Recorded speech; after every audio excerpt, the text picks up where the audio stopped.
D'un point de vue purement scientifique, ce serait juste une fenêtre inclinée sur un toit qui s'ouvre. Mais d'un point de vue philosophique, c'est tellement plus fort. Un Velux, c'est une ouverture sur le ciel, le domaine du poète, le rêve. Un Velux, c'est plus qu'une ouverture. C'est une ouverture au sens de l'âme, c'est une ouverture sur l'extérieur. C'est un point de vue sur le monde. D'un Velux, on domine la ville. On domine, on voit les gens. De haut, on s'imagine tout le fourmillement, l'activité de la ville, le boulanger qui fait son pain. Le Velux, c'est plus qu'une simple fenêtre. Le Velux, c'est un état d'esprit. C'est une ouverture. Voir le ciel et en même temps la terre, est-ce que c'est pas tellement relatif?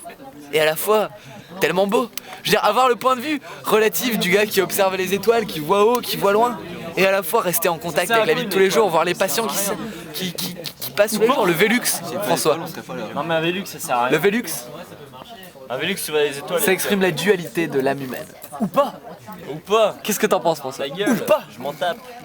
Qu'est-ce que t'en penses? Je pense que, avec un minimum de profondeur historique, on se rend compte que l'utilisation du Velux dans la plupart des... Il faut savoir que le Velux est typiquement une installation de type urbaine qui s'est implantée au fur et à mesure du XVIIIe siècle pour répondre à un problème d'air. Ou pas. Et là, on rejoint un peu la théorie glacienne qui consiste à dire que l'air apporte une ouverture, l'air se change, l'air renouvelle, le renouvellement de l'âme par le soi, c'est le Velux.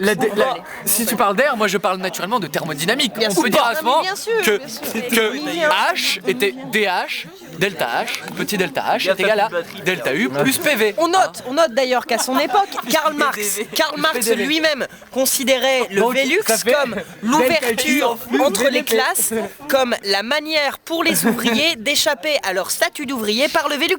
C'est bon, c'est la théorie de Karl Marx. Le hein, je Velux, résume. c'est un peu le matérialisme historique, c'est-à-dire la lutte des classes.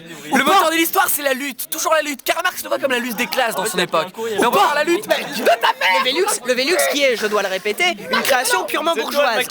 Une création purement bourgeoise. Et pourquoi les bourgeois Et ont-ils à la créé- fois hétéroclite. Oui, bien sûr, hétéroclite. Parce que tout au long de son développement historique, le pas. Velux a su se démocratiser. La démocratisation du Velux, c'est l'ouverture de l'air à portée de tous, n'est-ce pas? Je pense que c'est intéressant à dire.